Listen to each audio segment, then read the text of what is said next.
I'm interested in learning about the time that Jabotinsky gave you the plan for the invasion. Let's start with that.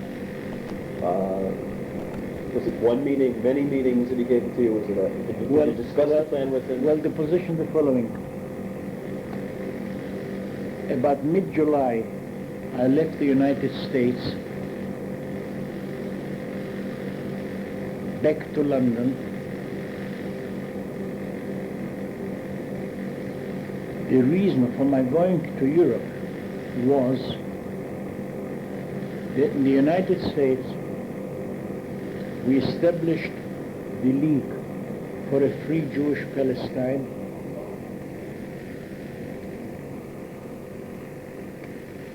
and our main object was to assist to Aliyah Bet to Israel. At that time, Jabotinsky was stuck with a boat called Zakaria on the Danube, and he needed probably around $7,000 to be able to take it out of the Danube and send the people in those days to Palestine. We started with a lot of meetings. We got support from Francis Gunther, John Gunther, Knickerbocker, the whole press, and in one meeting we got the money.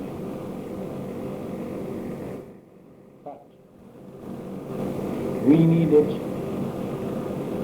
legitimation of our work in America.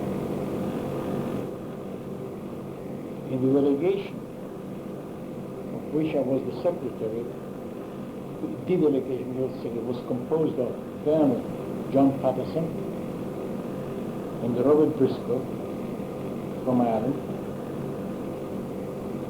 And when I put the idea to Patterson that we have to organize the whole league by volunteers to work for us, to help getting out Jewish youth from Eastern Europe, then Colonel Patterson told me, wait a minute, I want to speak to Justice Brandeis to meet you. Now, Justice Brandeis was a great friend of Patterson because Justice Brandeis supported the establishment of a Jewish Legion village in Israel called Aviv, and Patterson was the commander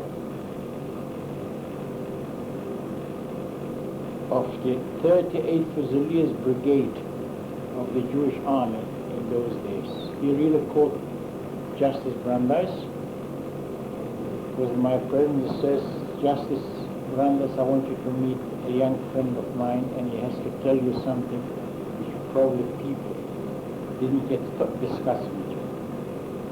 Then he fixed me the appointment. No, he told him over the phone when I was on the line. Justice Brandeis asked, what is it about? He said about immigration of Jewish youth to Israel. And in those days, I think the British government gave for the year 1939 about 15 or 1800 certificates. I'm not quite sure. I think it was 18 or 1500. This is the figure I got from Joshua Bush. So I came to see Justice Brandeis, and I told him, according to the decision of the American Senate in 1924, the mandate that Britain got over Palestine meant, above all and first of all, free immigration by any Jew, by the Jews. And I insisted on it, there is no such thing as illegal immigration of a Jew in Palestine. And if Britain stops them, It's a breach of the undertaking and a breach of international law under which the mandate was granted.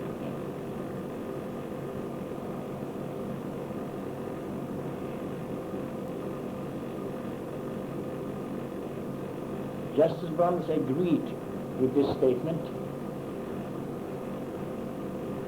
and then I asked him, could you do me a favor? Write me a check of $1 to the order of the American League for a Free Jewish Palestine.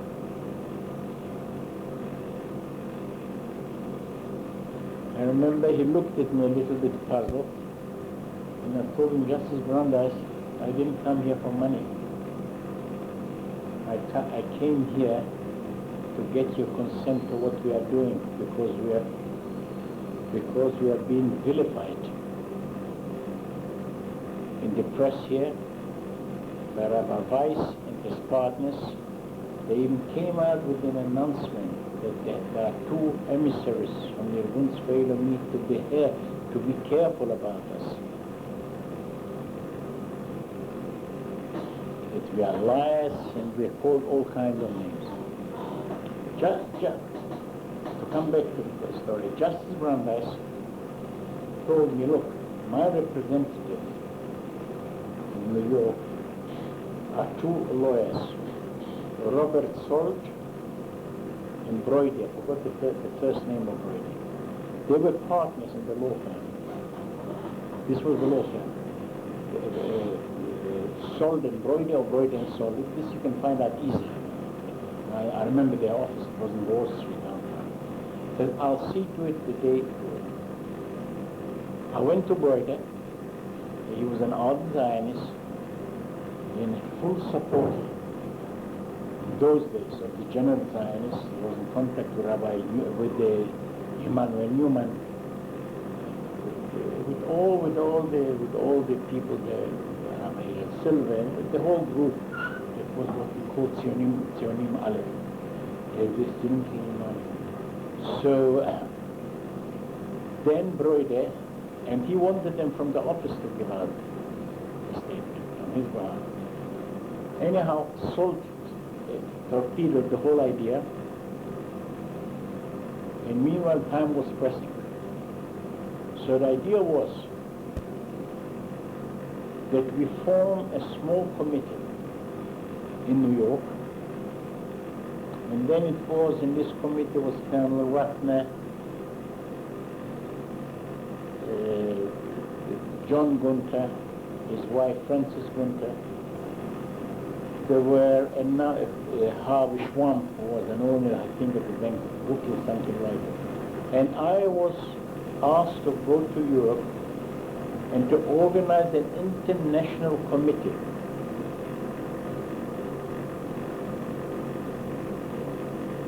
supporting the right of Jewish immigration into Palestine,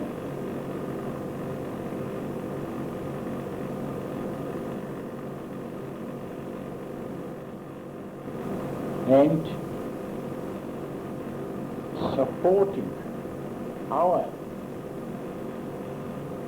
contention that the British administration in Palestine has no right to stop our immigration, or to stop Jews coming into Palestine.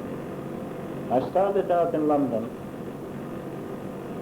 and I saw Joshua Wedgwood, and what was his name, the House of Lords from the Labour.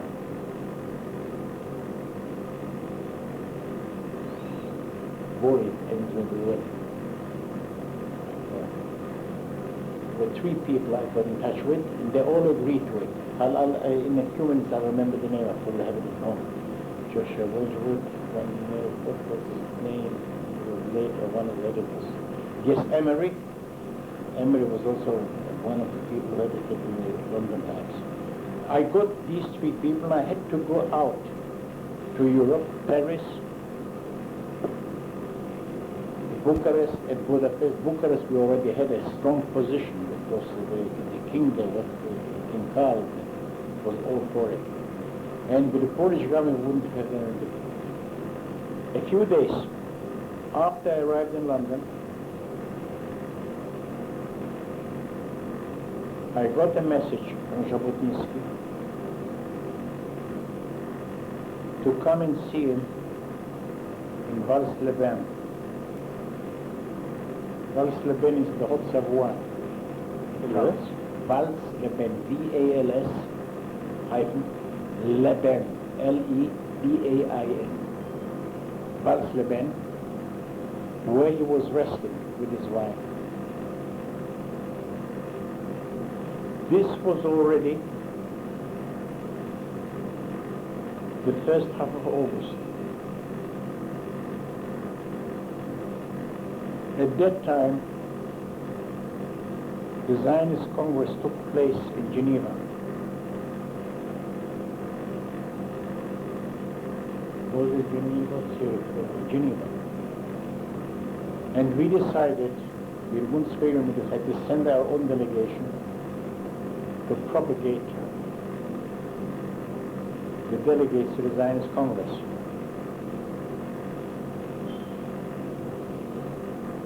I therefore took with me to Vals-les-Bains Dr. Alexander Rafaeli, who was then our representative in Paris.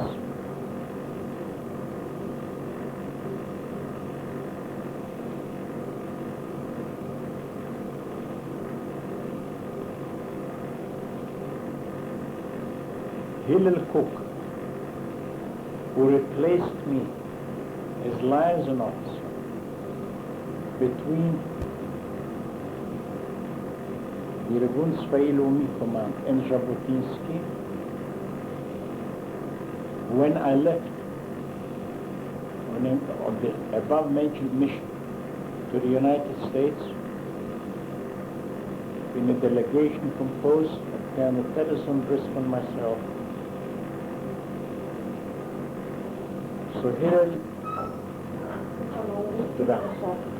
So Hillel Kook and Alex Rafaeli joined me in our trip to Vals-les-Bains.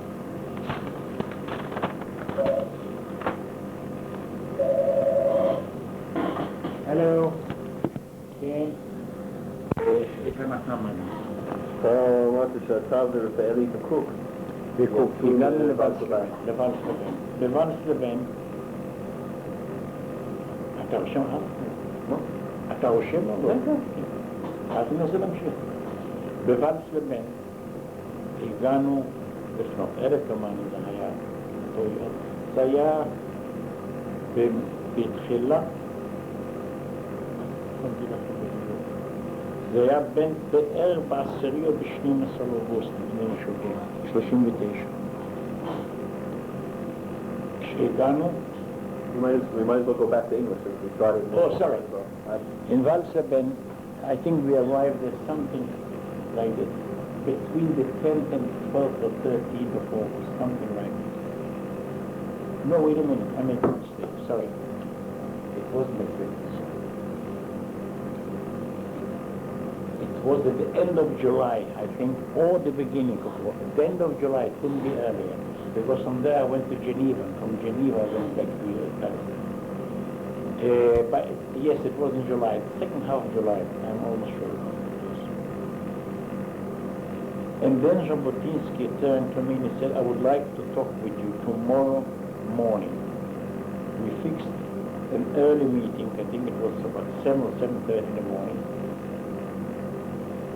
And when I met him, he asked me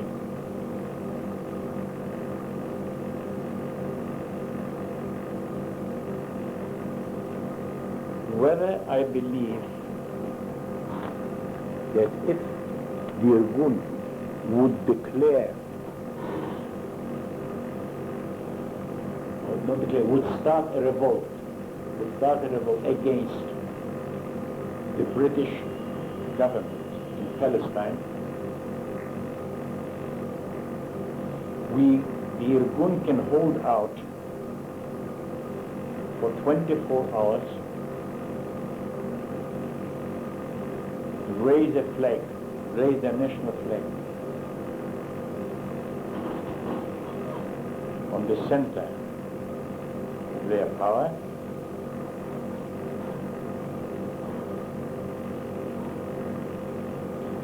And during this time, he would arrive with a boat of the Aliyah Bet, and at the same time, in the capitals of Western Europe,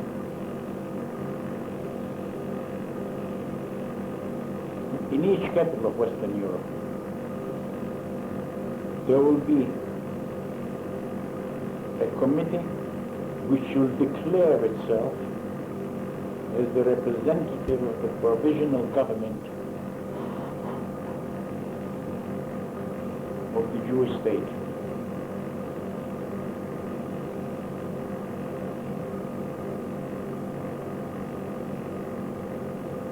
My reply was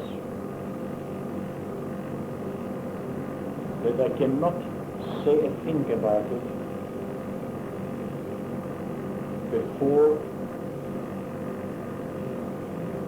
I hand over the message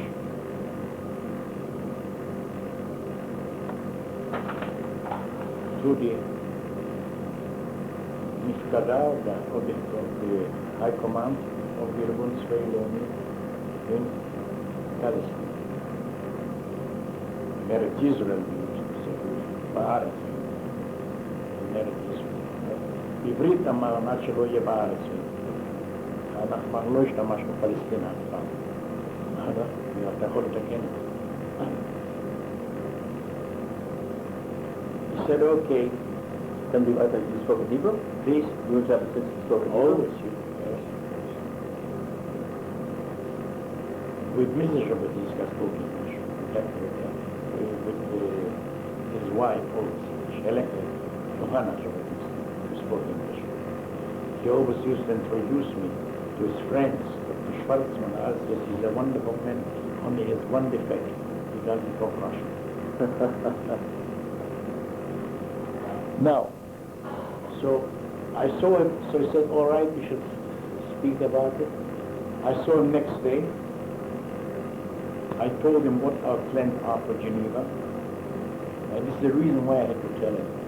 Jabotinsky allowed us to do everything except to have our own press, our own information officers, which he looked at as an invasion of his authority and as damaging the new Zionist organization. Of course, Beitar.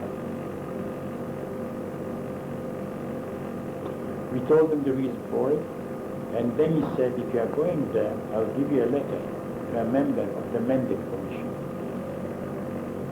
Be worthwhile to see him. I didn't see him there, of course, from there, I went with this letter, and he said, the rest you'll get home when you'll get home.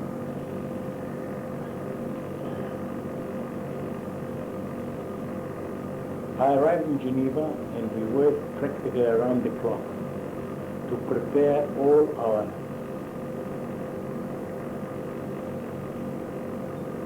statements and communiques for the press and for the delegates of the Zionist Congress.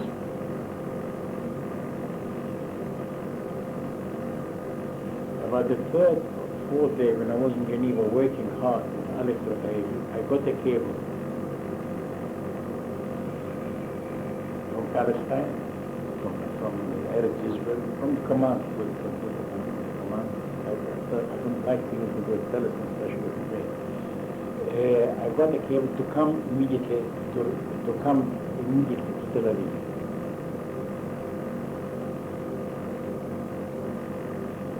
I actually took the first plane and came to Tel Aviv. This was around mid-August, something like it. I have all the dates at home, but it's reasonable. When I arrived, we had the first meeting of the Mifkada. Usually the custom was that while I visited quite often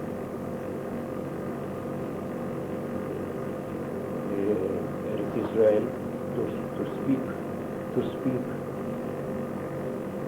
with all the members of the Miftada. I practically, at least, I came there once in 4 months, the most once in 6 months. Each time I said to me, this is not the important thing. I put the whole idea before them. They said, yes, we meanwhile we asked you because meanwhile we got 2 envelopes. Meanwhile we got an addition of 2 envelopes from Jabot, and we can't read what it is. Jabot was then his pseudonym was Mendelssohn. So I told them, and we waited, and we then had the whole key. And the key was very clear that we prepare for an uprising against the British administration in Palestine. So I'm just a little confused about something. Please? I'm just a little confused. When Jabotinsky talked to you the first time, and he asked you whether you thought that the Irgun would be capable of doing this. If the Irgun is fit, When he talked to you the first time, yes, he hadn't decided yet whether he wanted to do this. he didn't tell me anything. He told me, I want to hear your opinion. If they would declare a revolt against the British government, can they hold out for 24 hours and raise their flag? If they can, in the meantime, we can establish free. To be exact, the idea of the government, of the provisional government, was written in the letters, not at this meeting. At this meeting was only interested whether the revolt, whether we can start a revolt. When he talked to you in Vals-les-Bains, he didn't talk about the provisional government. No, the provisional government was already in the code, everything. Then he said it. We learned it from there. And that he will come down also. The whole plan that was in these 4 envelopes. The only thing he actually asked you about was whether they could hold it, whether they could revolt. Now I understand when I came back, I understood what happened. He gave me the first letter, which was the key. And he sent the additional, one version is 3 letters. The other version is 2 letters. Because the fact is that we sat down then discussing his proposition, and we had the full picture. Nothing was missing. We had the full picture, we knew exactly what he wants. Okay, I'm still confused, but I'm confused about a couple of things. Let me go back to the beginning and work my way up. When he met with you, he didn't have anything in writing yet, or at that meeting he gave you the letter? No, he gave me the envelope next day. Next day he gave you the envelope? Yes. And it seems that in view of my reaction, so I imagine, he went home and wrote it down. And what he gave you was the key. He gave you the key. Yes, one of the keys. There were two letters. This you'll find is in Neve. Neve also writes it down. But we had it in the high command. What happened later is that after our arrest, we started to send over the most important material to Haifa, to Pritzker. Pritzker was later shot, executed by the left. And he had 2 big jars, and this disappeared. And the jars that they found, which Abraham Stern left, we didn't find it.